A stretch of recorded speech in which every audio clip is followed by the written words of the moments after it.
Hello everyone, कैसे हो आप सभी। उम्मीद है आप सब अच्छे होंगे, मस्त होंगे, पढ़ाई कर रहे होंगे, ज़बरदस्त होंगे। हम जो हैं 2019 का हाई स्कूल का सेट 2 पेपर कर रहे हैं प्रीवियस ईयर।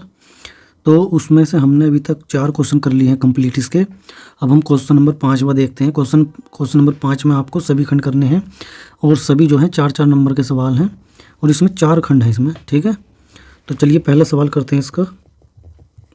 पहला सवाल क्या है, यदि बिंदु ए, बी और सी से बने त्रिभुज ए बी सी का क्षेत्रफल 6 है, इस 3 बिंदुओं से मिलकर त्रिभुज बन रहा है, उसका क्षेत्रफल कितना है, 6 वर्ग इकाई है, तो सिद्ध कीजिए एक्स प्लस वाई बराबर 15। तो एक्स प्लस वाई बराबर 15 ये हमें सिद्ध करना है। तो चलिए करते हैं। बिंदु दे रखे हमें ए, एक्स कोमा वाई, बी 1,2 और सी 2,1। इन तीन से जो है एक त्रिभुज बनाया जा रहा है और उस त्रिभुज का क्षेत्रफल कितना दे रखा है हमें, 6 वर्ग इकाई। ए बी सी लिखना चाहो लिख दो, यहाँ पर ना लिखना चाहो कोई दिक्कत ना, डायरेक्ट कर दो। ठीक है, तीनों लिख दिया मैंने। मान लो ये x1 है, ये y1 है, ये वाला पॉइंट x2, y2, ये x3, y3, ठीक है। अब जो है हम इनसे त्रिभुज बना रहे हैं, तो त्रिभुज का क्षेत्रफल इन्होंने दे रखा कितना, 6 है, 6 वर्ग इकाई। इसका जो क्षेत्रफल आएगा त्रिभुज का वो इन्होंने दे रखा 6 वर्ग इकाई है, ठीक है। तो हम फॉर्मूला लिखेंगे, त्रिभुज ए बी सी का क्षेत्रफल बराबर कितना है, 6 वर्ग इकाई है, ठीक है। और फॉर्मूला जो है मैं नीचे लिख रहा हूँ, 1/2 ब्रैकेट में x1 y2 minus y3 plus x2 y3 minus y1 plus x3 y1 minus y2, ये फॉर्मूला होता है, ठीक है। इसमें से जो ये नीचे लिखा हुआ है /2, ये क्रॉस मल्टीप्लाई होगी तो 6 से गुणा हो जाएगी, इसकी 6 दूनी 12 हो जाएगा। इधर 6 गुणा 2 लिख देंगे, ठीक है, तो 12 हो जाएगा अगली लाइन में। अब ये मान रख दो, x1 का मान क्या है, x है, x1 का मान x है, ठीक है। और y2 का मान क्या है, y2 का मान 2 है, y3 का कितना 1 है, प्लस x2 का मान कितना है 1 है, y3 का मान कितना है 1 है, माइनस y1 का मान y है, x3 का मान कितना है 2 है, y1 का मान y है और y2 का मान 2 है। और बराबर में क्या आ जाएगा, 6 गुणा 2, ठीक है। अब हम जो है इनकी गुणा कर लेंगे, 2 में से 1 गया 1, यानी 1 x बचेगा तो x ही लिख दो। ब्रैकेट ओपन करेंगे 1 माइनस वाई, यह आ जाएगा, 2 से गुणा कर देंगे इसके अंदर, 2 से पहले y से करेंगे तो 2y माइनस 2 दूनी 4 बराबर 6 दूनी 12। अभी देखो x और ये जो y है और ये 2y प्लस का है, 1y माइनस का, तो 2y में से 1y घटाएंगे तो प्लस का y बचेगा माइनस, ये प्लस का 1 है, यह तो बराबर में ले जाओ 12, 4 माइनस का तो इधर जाकर कितना हो जाएगा प्लस का, ये 1 इधर प्लस का तो इधर जाकर माइनस का हो जाएगा, तो ये हो जाएगा x प्लस वाई बराबर ये 16 माइनस 1 यानी x प्लस वाई, ये आएगा तुम्हारा 15। यही हमें सिद्ध करना था, ठीक है। तो ये सिद्ध हो चुका है, प्रूव्ड कर दिया हमने, ठीक है। x प्लस वाई बराबर 15, ठीक है। ये क्वेश्चन कंप्लीट हो गया। अब दूसरा क्वेश्चन देखते हैं। दूसरा क्वेश्चन यानी इसका ख पार्ट, तो ये खंड इसे करेंगे। अब हमें दिया गया है, यदि 3x1 equal cosec theta, 3x1 equal cosec theta दे रखा है, ठीक है। एक कंडीशन तो ये होगी, और एक दे रखी है 3/x2 बराबर कोट थीटा, तो ये दे रखे है। और जो मान निकालना हमें इसका निकालना है, इसकी जो वैल्यू है वो हमें फाइंड करनी है। तो इसकी वैल्यू फाइंड करने के लिए हमें x1 और x2 के मान ज्ञात कर लेते हैं। तो यहाँ से x1 का मान जो है कोसेक थीटा बटे क्या आ जाएगा 3, ठीक है। इसे चाहो तो साइन में भी बदल सकते हैं, ठीक है। यहाँ से x2 का मान निकालेंगे, क्रॉस मल्टीप्लाई करेंगे तो x2 का मान आ जाएगा, x2 कोट थीटा की जगह चला जाएगा, कोट थीटा x2 की जगह, तो 3 बटे कोट थीटा। तो इसे tan में बदल दो, x2 बराबर 3 को 1 बटे कोट जो होता है वो tan होता है, तो tan थीटा आ जाएगा, ठीक है। ये x2 की वैल्यू हो जाएगी। और इससे भी अगर x1 का मान निकालना चाहो तो 1/3 जो कोसेक थीटा होता है 1/sin थीटा होता है, तो ये sin थीटा में बदल जाएगा ऐसे। चाहो तो आप जो है ये मतलब फॉर्मूले भी लिख सकता हूँ मैं यहाँ पर। फॉर्मूला आपका क्या है, इसमें जो लगा एक तो लगा ही है, जैसे कि sin थीटा जो होता है वो 1/कोसेक थीटा होता है। ठीक है, तो कोसेक थीटा जो हो जाएगा वो 1/साइन थीटा हो जाएगा। ठीक है, एक तो ये लग गया। देखिए टेन थीटा जो होता है ये 1/कोट थीटा होता है, तो कोट थीटा जो हो जाएगा वो क्या हो जाएगा 1/टेन थीटा। तो इसकी जगह जब जैसे ये लिखेंगे तो ये इसमें कन्वर्ट हो जाएंगे। ठीक है, अब इसके बाद अब हमें वैल्यू निकालनी 3 (x1² - 1/x2²। हमें वैल्यू चाहिए अब आपकी 3x1² - 1/x2²। इसकी वैल्यू चाहिए।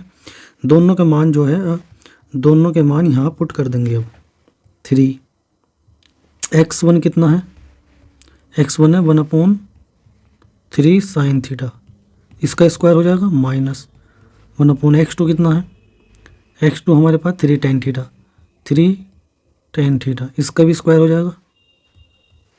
ठीक है, ऊपर एक था इसलिए मैंने पूरे का स्क्वायर कर दिया। चाहो तो तुम इन्हें अलग अलग स्क्वायर भी कर सकते हो। ठीक है, तो अलग अलग करोगे तो ऐसा हो जाएगा। ऊपर तो एक लिखा हुआ है 3, ये आ जाएगा तुम्हारा 9, 3 का वर्ग 9 होता है, और ये आ जाएगा साइन स्क्वायर थीटा माइनस, यहाँ पे भी 3 का वर्ग 9 हो जाएगा, ये हो जाएगा tan स्क्वायर थीटा। ठीक है, अब इसके बाद जो है इसे जो है साइन कोस में कन्वर्ट करेंगे। अब ये तो 9 तो बाहर आ जाएगा, तो 9 आ गया, तो यहाँ बचेगा साइन स्क्वायर थीटा माइनस 1/9 चला गया बाहर। ये साइन टेन थीटा को तोड़ सकते हैं अब हम, साइन थीटा बटे कोस थीटा में। टेन थीटा का जो फॉर्मूला होता है वो क्या होता है, साइन थीटा बटे कोस थीटा, इस रूप में कन्वर्ट करेंगे हम। तो जब इसमें कन्वर्ट करेंगे तो ये आ जाएगा तुम्हारा साइन स्क्वायर थीटा तो नीचे आ जाएगा, और कोस स्क्वायर थीटा ऊपर पहुंच जाएगा। ठीक है, 1 के गुणा में। अब जो है ये यहाँ से लेंगे 1/3 आ जाएगा, तो 3 × 3 3 × 9। अब यहाँ से एलसीएम लिया हमने साइन स्क्वायर थीटा का, तो यहाँ 1 आ जाएगा, और यहाँ आ जाएगा तुम्हारा cos square theta.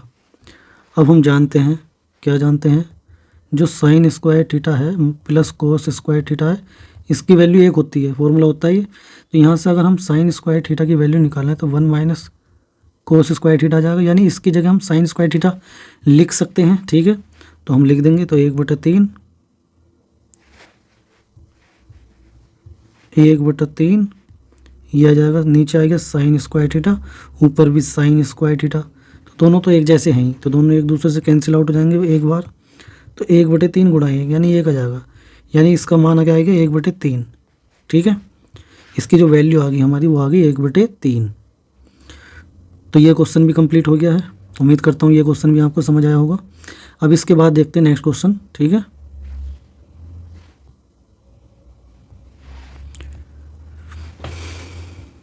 Next question जो है आपका ये हम देखेंगे गए आपका नेक्स्ट क्वेश्चन। सिद्ध कीजिए कि बाह्य बिंदु से वृत्त पर खींची गई स्पर्श रेखाओं की लंबाइयां बराबर होती हैं। ठीक है, चलिए ऐसा करते हैं, वृत्त बना लेते हैं। एक वृत्त बनाया ये, और वृत्त का जो केंद्र है वो हो गया हमारा मान लो O, और वृत्त पर 2 बिंदु हैं कोई। ठीक है, और एक बाह्य बिंदु भी है इसका कोई। अब इस बाह्य बिंदु को इनसे मिलाएंगे,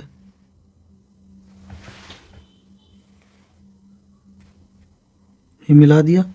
अब हमें जो सिद्ध करके दिखाना है इसमें वो क्या करके, मान लो ये P है पॉइंट, ये Q है, और ये T है। तो हमें जो सिद्ध करना है वो क्या करना है, सिद्ध कीजिए PT जो है वो QT के बराबर है, ये हमें सिद्ध करना है। इसमें PT जो है वो QT के बराबर है, ये हमें सिद्ध करना है। ये दोनों आपस में बराबर हैं, ये हमें सिद्ध करना है। ठीक है, तो अब हम क्या करते हैं इसमें, तो इसमें जो है अब हम इसमें 3 लाइन बनाएंगे, यानी बिंदु O को P से मिला देंगे, और बिंदु O को Q से भी मिला देंगे। ठीक है, 2 तो ये मिला दिया हमने, और बिंदु O को T से भी मिलाएंगे।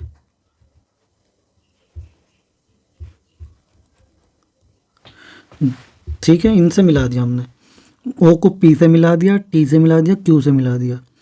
ठीक है, अब इसके बाद सीधे ये करना हमें। अब हम लिखेंगे, हम जानते हैं कि वृत्त की त्रिज्या, जो वृत्त की त्रिज्या है और जो स्पर्श रेखा है ये वृत्त पर, इनके जो बीच में कोण बनता है वो 90 डिग्री का कोण बनता है, ये तो हमें पता है। तो हम जानते हैं कि वृत्त की त्रिज्या, वृत्त की स्पर्श रेखा पर 90 डिग्री का कोण बनाती है। मतलब हम क्या लिखेंगे यहाँ पर, दैट इज़ ये जो ये वाला जो कोण है ये 90 डिग्री का कोण है, और जो ये वाला कोण है ये भी 90 डिग्री का कोण है, ये तो हमें पता है। ठीक है, तो मैं इसे कोण के रूप में लिख देता हूँ। कोण ओ पी टी बराबर 90 डिग्री और कोण ओ क्यू टी बराबर 90 डिग्री, ये हमें एक तरीके से पता है। ठीक है, स्पर्श रेखा जो है, इस जो त्रिज्या होती है वृत्त की, वो स्पर्श रेखा पर 90 डिग्री का कोण ही बनाती है। ठीक है, अब हम जो है जब यानी कि ये दोनों 90 डिग्री कोण है, इसका मतलब दो त्रिभुज आपके समकोण त्रिभुज हो गए। एक तो ये वाला त्रिभुज समकोण हो गया और एक ये वाला, तो इन दोनों की बात चलेगी। अब इन दोनों के बारे में लिखते हैं, तो लिखते हैं त्रिभुज ओ, हम कह सकते हैं तब त्रिभुज ओ पी टी व त्रिभुज ओ क्यू टी समकोण त्रिभुज हैं, समकोण त्रिभुज हैं। तो इन्हीं त्रिभुज में लिखेंगे, तो त्रिभुज तब लिख दो या तो लिख दो, तब लिखो, तब त्रिभुज ओ पी टी व त्रिभुज ओ क्यू टी में, इन्हीं दो त्रिभुज के बारे में बताएंगे अब हम। तो इन दो त्रिभुज में तो हमें क्या पता है, इन दो त्रिभुजों में हमें पता है दोनों वृत्त की जो दोनों ये जो वृत्त की दो त्रिज्याएं हैं, दोनों एक ही वृत्त की त्रिज्याएं हैं, तो दोनों बराबर होंगी। तो हम लिख सकते हैं ओ टी ओ पी बराबर होगा तुम्हारा ओ क्यू के, एक ही वृत्त की त्रिज्याएं हैं ये। ठीक है, एक ही वृत्त की त्रिज्याएं हैं, तो एक ही वृत्त की त्रिज्याएं आपस में बराबर होती हैं, यानी कि जो ये है आपका, ये और ये दोनों बराबर होंगी ये। ठीक है, इसके बाद हम लिखेंगे जो एक, अब इसमें 90 डिग्री का कोण भी बन गया है, ओ पी टी बराबर है ओ क्यू टी के, ये दोनों 90 डिग्री के कोण हैं। ठीक है, ये दोनों समकोण हैं, तो ये भी बराबर हो गए। तीसरी चीज़ जो इसमें ओ टी है, ओ टी दोनों त्रिभुजों के ओ टी, ये उभयनिष्ठ भुजा है,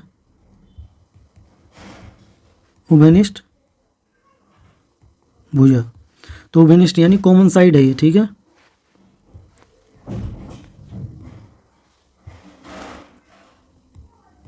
तो ये भी बराबर होगी दोनों त्रिभुजों की, यानी इसमें एक त्रिभुज का एक तो हो गया तुम्हारा, ये जो भुजा है, कॉमन वाली जो भुजा है, ये दोनों त्रिभुजों की क्या है, ये कर्ण है, दोनों त्रिभुजों का, दोनों त्रिभुजों की कर्ण है ये, क्योंकि 90 डिग्री के सामने वाली वो जो भुजा है वो सबसे बड़ी भुजा है, वो कर्ण है।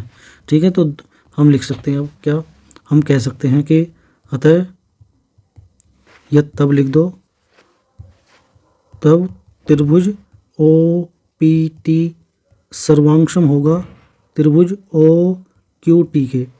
ये क्यों सर्वांगसम होंगे दोनों आपस में, तो नियम है RHS सर्वांगसमता नियम से।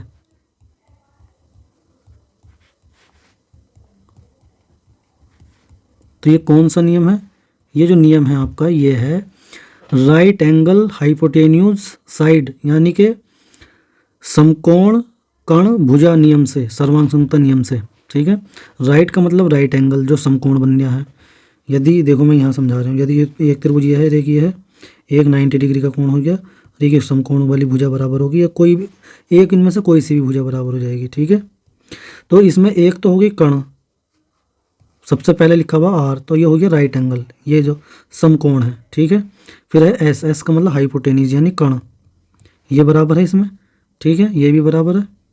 और तीसरी जो है साइड, कोई सी भी साइड इनमें से एक ले लो, कोई सी भी। तो यदि ऐसे ये त्रिभुज ऐसे बराबर हैं इस क्रम में, तो त्रिभुज दोनों सर्वांगसम कहलाए जाएंगे।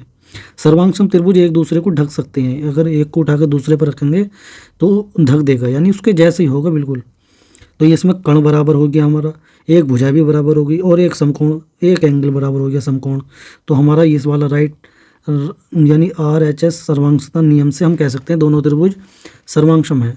अब सर्वांशम है तो हम कह सकते सर्वांशम त्रिभुजों के संगत भाग बराबर होते हैं, अतः हम कह सकते हैं जो ओ जो हमारा ये है पी दो त्रिभुजों के क्या हो गया, ये जो पी टी है ये पी ओ क्यू टी के बराबर होगा। क्यू टी मतलब कौन सी, इसमें ये जो पी क्यू है ये क्यू टी के बराबर होगा। क्यों होगा, क्योंकि ये सर्वांशम त्रिभुजों के संगत भाग हैं। लिखता हूँ, नियम लिखता हूँ, ये है सी पी सी टी से। ऐसा कौन सा नियम है ये है आपका corresponding part of congruent triangle are equal, यानी सर्वांशम त्रिभुजों के संगत भाग बराबर होते हैं। तो जो तीसरी भुजा बच रही थी इसमें, जैसे कि ये वाली, ये कण और ये वाला कण जो है इसमें बराबर हो गया, ये भुजा बराबर होगी और एक समकोण बराबर हो गया। जो तीसरी भुजा बच रही है आपकी ये वाली भी आपकी बराबर ही आएगी सी पी सी टी से, ठीक है। ये बात इसमें लिखी गई है, तो तीसरी भुजा ही बराबर होगी आपकी। और यही हमसे बोला गया था इसमें सिद्ध करने के लिए, यही तो बोला गया था, ये सिद्ध करके दिखाओ कि ये भुजा इसकी भुजा के बराबर है, स्पर्श रेखाएं बराबर है। तो ये स्पर्श रेखाएं तो थी, ठीक है। तो ये भी हमारा क्या हो गया, प्रूव्ड हो गया। इसके बाद अब हम देखते हैं नेक्स्ट क्वेश्चन, इसका लास्ट क्वेश्चन दिखा है वो क्वेश्चन नंबर घ। ये क्वेश्चन नंबर घ है बच रहा है। दिए गए आवृत्ति वितरण के आंकड़ों के माध्यक यानी माध्यिका 28.5 है, तो x और y के मान ज्ञात कीजिए जबकि बारंबारताओं का योग 60 है और ये टेबल दे रखी है, ठीक है। तो चलिए इसे भी करते हैं। सबसे पहले हमें देखो इन्होंने क्या दे रखी है, माध्यिका दे रखी है। माध्यक कह दो या माध्यिका, माध्यिका जो है देखिए 28.5 और हमें सभी बारंबारताओं का योग भी दे रखा है। सभी बारंबारताओं का योग या तो समीशन एफ कह दे हैं या फिर कैपिटल एन कह दे हैं। वो कितना दे रखा है, 60, ठीक है। इसके बाद एक्स वाई में वाई एक्स वाई के मान निकालने हैं, हमें एक्स कोमा वाई के इनके मान निकालने हैं। तो ये टेबल दे रखी है, टेबल बनाता हूँ मैं अब यहाँ से। सबसे पहले लिखो वर्ग अंतराल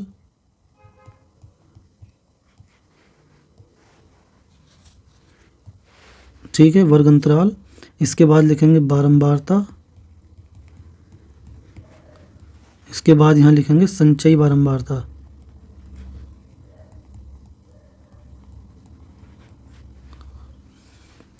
ठीक है। वर्ग अंतराल जो दे रखा है इन्होंने 0 से 10, 0 से 10 में बारंबारता कितनी है 5, 10 से 20 में कितनी है x, 20 से 30 में कितनी है जी 20, और 30 से 40 में 30 से 40 में है जी 15, 40 से 50 में 40 से 50 में y, और 50 से 60 में 50 से 60 में 5। तो ये तो हमें दे रखी इन्होंने ये।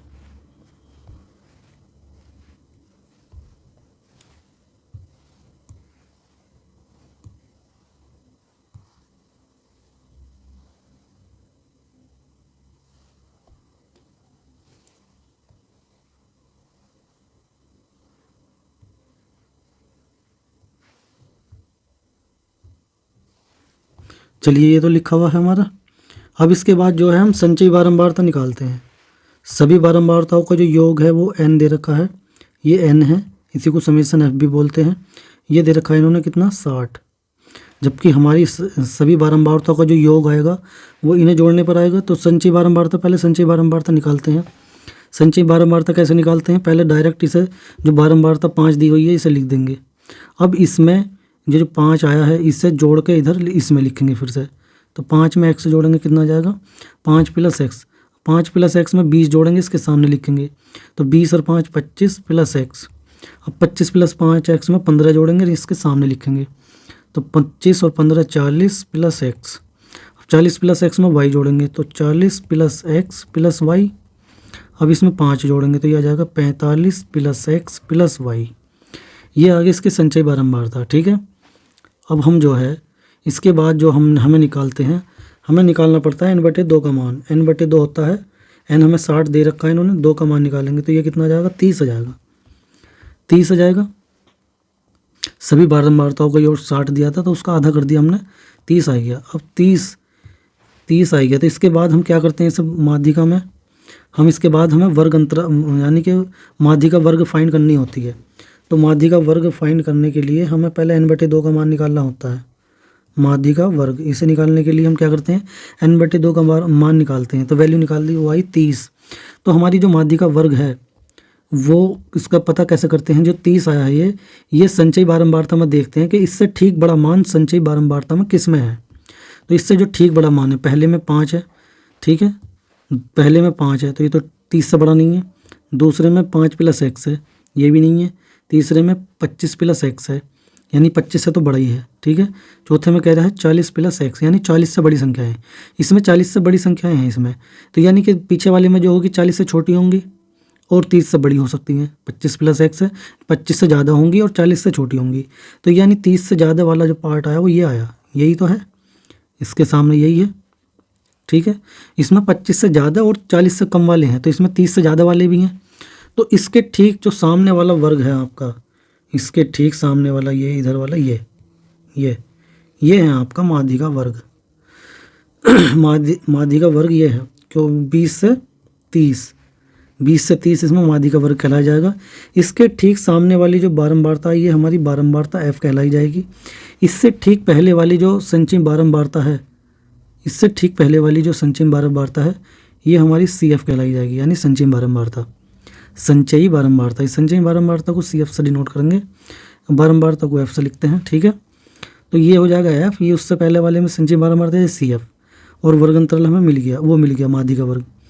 अब ये जो माध्यिका वर्ग है इसकी जो निचली सीमा है वो L कहलाई जाती है। निचली सीमा, इसकी जो निचली सीमा L1 कहलाई जाती है, उसे कहेंगे, और वो क्या है 20 है जो निचली सीमा है ये, ठीक है। अब इसका फॉर्मूला देखते हैं हम, उससे ज़्यादा चीज़ें क्लियर हो पाएंगी। माध्यिका बराबर L1 + n/2 ± CF ब्रैकेट में H बाहर और बटे में F, ये है इसका माध्यिका का फॉर्मूला, माध्यिका ज्ञात करने का फॉर्मूला, ठीक है। ये हो गया फॉर्मूला। अब इसमें हमें मान पुट करने हैं, तो अब हम इसके बाद ये लिखते हैं, क्या क्या और लिखना बाकी रह गया। L1 का मान पता चल गया, N का मान पता ही है, CF का मान पता चल गया, F का मान पता चल गया, H रह गया। H का मतलब है वर्ग अंतराल, H का मतलब है वर्ग अंतराल कितने, यानी जो वर्ग दिया गया हमें उसमें कितने का अंतर चल रहा है। तो अंतर जो चल रहा है वो 10 का चल रहा है, 0 से 10, 10 में से 0 घटाएंगे 10 आएगा, 10 से 20, 20 में से 10 घटाएंगे 10 आएगा, यानी जो अंतर चल रहा है इनमें कितने का चल रहा है, वो 10 का चल रहा है। तो H का मान 10। अब ये सारे मान यहाँ रखेंगे हम। तो माध्यिका तो हमें दे रखी थी 28.5, L1 का मान आ गया 20 + N का मान कितना था 60/2, CF का मान कितना आ गया हमारे पास, CF आ गया 5 + x। अब ये ब्रैकेट के बाहर लग दो, H का मान कितना है 10 बटे में क्या है F का मान कितना है, F का मान है 20। इसे सोल्व करेंगे बस, 0 से तो ये 0 कट जाएगा ही, तो ये हो गया 28.5 बराबर 20 प्लस ये आएगा तुम्हारा 30 - 5 - x बटे 2। इसे सोल्व करना, 20 को तो इधर ले आओ, ये 28.5 है, तो 28.5 - 20 बराबर ये आ जाएगा कितना 25 - x बटे 2, ठीक है। 28.5 में से 20 घटाएंगे तो 8.5 बचेगा और गुणा 2 हो जाएगी बराबर 25 - x, 2 क्रॉस मल्टीप्लाई कर दी मैंने, ठीक है। तो ये 8 दूनी 16, 16 और 1 17 हो जाएगा, यानी 2 पंजे जब इसकी हम गुणा करेंगे 2 से, तो 2 पंजे 10 का 0, 2 अट्ठे 16 और 1 17, 1 से पहले दाईं तरफ से पॉइंट लगेगा तो ये अलग हो जाएगा 17। अब हम ये आएगा 25 - x को तो इधर ले आओ, तो x की इधर आ जाएगा, ये आ जाएगा 25, 17 इधर आ जाएगा तो माइनस हो जाएगा, तो x का मान आ गया 25 में से 17 गए तो कितना आ जाएगा 8। अब हमें y का मान और निकालना था। तो अब एक चीज़ देखो, जो बारंबारता हमारे पास ये आई है n सभी बारंबारताओं का योग जो है वो कितना है 5, और इन्हें जोड़ेंगे 20 को 25, 25 और 40, 40 5 45, 45 + x + y। आप देख पा रहे होंगे कि ये इसके बराबर आई है, ठीक है। तो वो योग ही था, ये सभी बारंबारताओं का योग। अब सभी बारंबारताओं का योग जो हमें दिया गया है क्या है कि सभी बारंबारताओं का योग हमें दिया रखा था कितना 60, तो हम लिख सकते हैं 45 + x + y बराबर 60, ये हमें दिया गया है। ये सभी बारंबारताओं का योग है, जो n है ना, सभी बारंबारताओं का योग दे रखा था मैं, ये वो लिखा मैंने। तो ये आ गया x का मान रख देंगे यहाँ पे 45 + 8 + y बराबर 60। तो ये हो जाएगा कितना, y बराबर 60 - 45 - 8। 45 में से पहले 60 में से 45 घटा दो 15, फिर इसे घटा दो, तो ये कितना जाएगा, y का मान 7 आ जाएगा। ठीक है, x और y के मान दोनों के आ गए, x का मान 8 आ गया, y का मान 7 आ गया। तो ये दोनों आगे मान, यही इसका क्या आंसर है। हमने ये जो सवाल है क्वेश्चन नंबर 5 इसके सारे के सारे खंड हमने कर चुके हैं अब। ठीक है, तो दोनों मान आ गए इसके। अब मैं उम्मीद करता हूँ आपको ये जो सारे क्वेश्चन मैंने करवाए ये समझ आए होंगे। यदि किसी को एक बार में समझ नहीं आते हैं तो वीडियो को दोबारा देखें। ठीक है, और इन्हें नोट ज़रूर कर लें, क्योंकि ये देखने से काम नहीं चलेगा पेपरों में, तो इन्हें नोट करते चलें, है ना। ठीक है, चलिए वीडियो थोड़ी बहुत ही पसंद आती है तो वीडियो को ज़रूर लाइक करके जाएं। चलिए मिलते हैं जल्दी नेक्स्ट वीडियो में, उसमें क्वेश्चन नंबर 6 करवाएंगे हम। ठीक है, थैंक्स फॉर वॉचिंग।